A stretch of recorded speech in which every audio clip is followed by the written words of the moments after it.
It's okay to let go. It's okay to realize that anyone can be wrong, and it's not the end of the world, even if it feels like an end to yours. You just have to be willing to open your mind to something else and open your heart to accepting new information. It's a decision, a very personal decision that no one can or should make for you. To make room for learning, sometimes you have to recognize mental blockades placed in front of your train of thought and remove them. But to unlearn does not always mean to throw everything you learned away. It means to open your mind to the possibility that things that you have learned so far could be wrong, misguided, or incomplete truths. It's not about proving anything wrong or right either. It's about learning the whole picture, getting more information, getting new information, making comparisons and contrasts, and evaluating the findings as is. There is no shame in unlearning years of teachings or thought processes. In order to critically think, you have to be willing to adopt the notion that what you already know could be partly inaccurate or even just plain incorrect. The biggest part of unlearning is the willingness to learn. The second biggest part is critical thinking. Critical thinking is not meeting everything with skepticism or negativity or pessimism.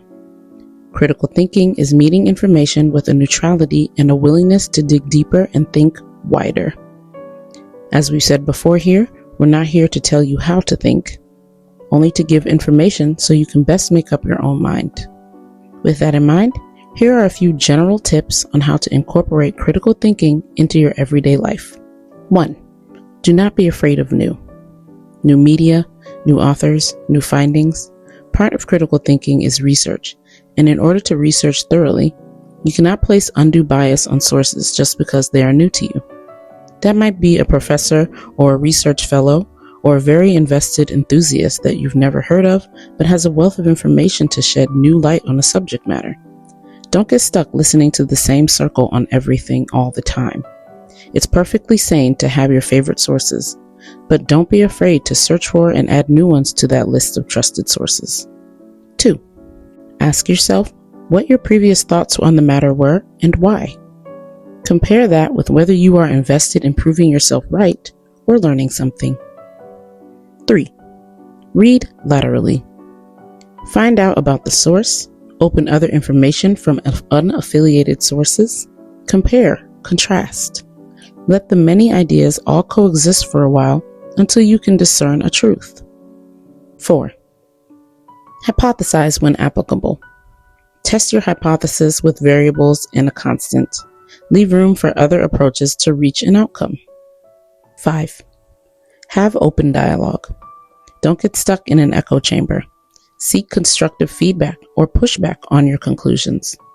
Whether that be passive feedback, i.e., other findings or conclusions that do not align with yours, via readings, speeches, posts, etc., or active feedback, example, debates, live discussions, respectful dialogue with other enthusiasts, scholars, professionals willing to share their own findings and points of view.